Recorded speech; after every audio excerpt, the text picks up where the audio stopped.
कभी सोचा है कि हमारे घरों में अपने प्यारों के साथ छोटी छोटी बातें इतने बड़े झगड़ों की वजह आखिर क्यों बन जाती हैं? आज हम इन्हीं नादीदा कहानियों को समझने की कोशिश करेंगे जो हमारी गुफ्तगू में गलत फहमियां पैदा करती हैं और हमारे रिश्तों में दरारें डाल देती हैं। ये कहानी हम सब की है। बात कहीं से शुरू होती है और देखते ही देखते कहीं और पहुंच जाती है। एक बिल्कुल सादा सा जुमला अचानक एक तूफान खड़ा कर देता है। सवाल ये है कि आखिर ऐसा होता क्यों है? और इसकी असल वजह बड़ी दिलचस्प है। अक्सर हम सामने वाले इंसान से बहस कर ही नहीं रहे होते। हम तो लड़ रहे होते हैं अपने ही जहन में चलने वाली एक अनदेखी फिल्म से। जी हाँ, हमारा रद्द अमल अल्फाज पर नहीं बल्कि उन अल्फाज से जुड़ी हमारी अपनी कहानी पर होता है। चलें, इस बात को एक मिसाल से समझते हैं। मिलते हैं 15 साला हारिस और उनकी वालदा तबस्सुम से। एक बिल्कुल आम सी शाम, एक आम सी बात जो देखते ही देखते एक झगड़े में बदल गई। तो हारिस कमरे में आता है और बड़े ही शिकवे भरे अंदाज में कहता है, अम्मा, एक तो आप और अब्बा ने रिश्तेदारों से ताल्लुक ही खत्म कर दिया है। पता नहीं कितना अरसा हो गया है, हम आप लोगों की वजह से लाहौर ही नहीं जा पाए। अब ये सुनना था कि तबस्सुम का पारा चढ़ गया। वो फौरन तब कर बोली, क्या मतलब है तुम्हारा? हमने कतई ताल्लुकी की है? तुम मुझ पर इल्जाम लगा रहे हो? तुम्हें अंदाजा भी है कि असल में हुआ क्या था? एक मिनट, यहाँ हुआ क्या? हारिस ने तो एक बात कही, लेकिन तबस्सुम ने कुछ और ही मतलब निकाला। ऐसा क्यों? क्योंकि दोनों के जहनों में दो बिल्कुल अलग अलग कहानियां चल रही थीं। चलें, देखते हैं कि वो कहानियां क्या थीं। देखिए, हारिस की दुनिया में तो कहानी बहुत सीधी सी थी। वो बस अपने कजन्स को मिस कर रहा था, लाहौर की याद आ रही थी और शायद थोड़ा बोर हो रहा था। बस इतनी सी बात थी। लेकिन जैसे ही तबस्सुम ने कता ताल्लुकी का लफ्ज़ सुना, उनके जहन में एक पूरी दूसरी फिल्म चल पड़ी। उन्हें लगा कि उनका बेटा उन पर सिला रहनी तोड़ने का, यानी अल्लाह के हुक्म की नाफरमानी का इल्ज़ाम लगा रहा है। और ये वो इल्ज़ाम था जिससे बचने के लिए उन्होंने इतनी मेहनत की थी। तो इस एक छोटे से वाक़े से हमें कम्युनिकेशन के दो बड़े गैप्स यानी दो बड़ी रुकावटें नज़र आती हैं। पहली ये कि जो हम बोलते हैं ज़रूरी नहीं कि उसका मतलब भी वही हो जो हम सोच रहे हैं।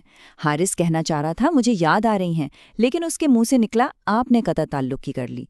और दूसरी और ज़्यादा अहम बात ये कि हम दूसरों के अल्फाज का मतलब उनकी नीयत से नहीं बल्कि अपनी ज़ाती तारीख़ और तजर्बात की ऐनक से देखते हैं। और ये सिर्फ वालिदैन और बच्चों की कहानी नहीं है। ये नादीदा कहानियां मियाँ बीवी के रिश्तों में भी ऐसी ही दरारें डालती हैं। चलें, एक और मिसाल देखते हैं, साद और नाजिया की। एक खूबसूरत ख्वाब जो एक खौफ में बदल गया।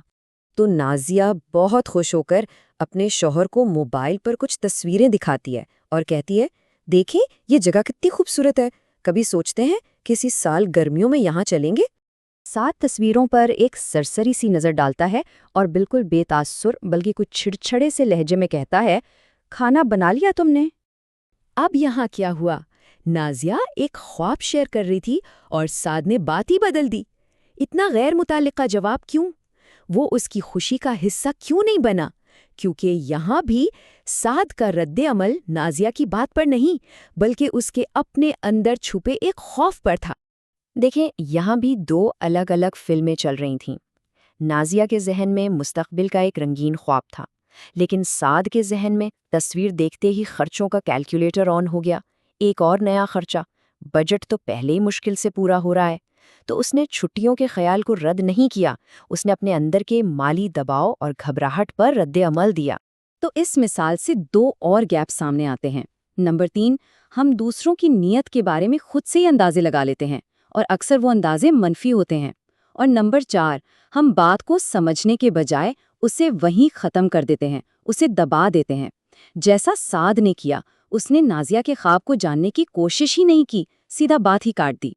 अच्छा, तो इतनी सारी बातें हो गईं, मसले समझ आ गए। अब सवाल यह है कि इसका हल क्या है? और आप यकीन करें, हल बहुत ही सादा है। हल यह है कि रिएक्ट करने के बजाय समझने की कोशिश की जाए। चलें, इसको एक और छोटी सी मिसाल से देखते हैं। एक बेटी है फिजा, वो अपनी माँ से कहती है, आप हमेशा बादाम पिस्ते ज़ाया कर देती हैं। अब ये एक ऐसा जुमला है जो आराम से एक नई बहस शुरू कर सकता था, है ना? लेकिन यहाँ माँ ने एक बिल्कुल मुख्तलिफ रास्ता अपनाया। गुस्सा करने या अपनी सफाई देने के बजाय वो बहुत आराम से पूछती हैं, अच्छा, मुझे बताओ तो बेटा, मैं कैसे ज़ाया करती हूँ? اور اس ایک سوال نے سارا مسئلہ ہی حل کر دیا۔ بیٹی نے بتایا کہ جب بادام پستے میٹھے میں ڈلتے ہیں نا تو اسے ان کا ذائقہ اچھا نہیں لگتا، اسے وہ ویسے ہی کھانا پسند ہے۔ یعنی بات الزام کی تھی ہی نہیں، بات تو صرف پسند ناپسند کی تھی۔ تو یہ چھوٹی سی گفتگو ہمیں ایک فارمولا دیتی ہے، صرف 4 قدم۔ پہلا، پاز لیں، فوراً جواب نہ دیں۔ دوسرا، سوال پوچھیں، ان کے اصل مطلب کو جاننے کی کوشش کریں۔ تیسرا، ان کی بات کو تسلیم کریں۔ اور چوتھا، مل کر کوئی حل نکالیں۔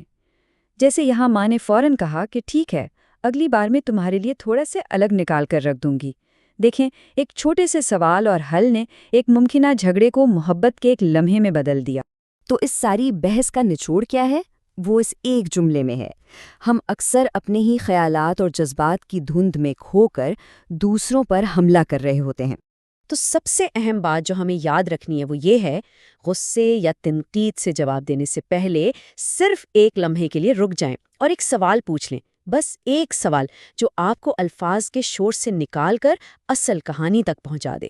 ذرا سوچئے، اگر ہم صرف الفاظ پر رد عمل دینے کے بجائے ان کے پیچھے چھپی کہانی کو سننے کی کوشش شروع کر دیں تو ہمارے رشتے اور ہماری گفتگو کتنی بدل سکتی ہے؟ آج کی ہماری یہ ساری گفتگو صوبیہ نورین کے ایک مضمون mind the gap, navigating miscommunications and assumptions پر مبنی تھی۔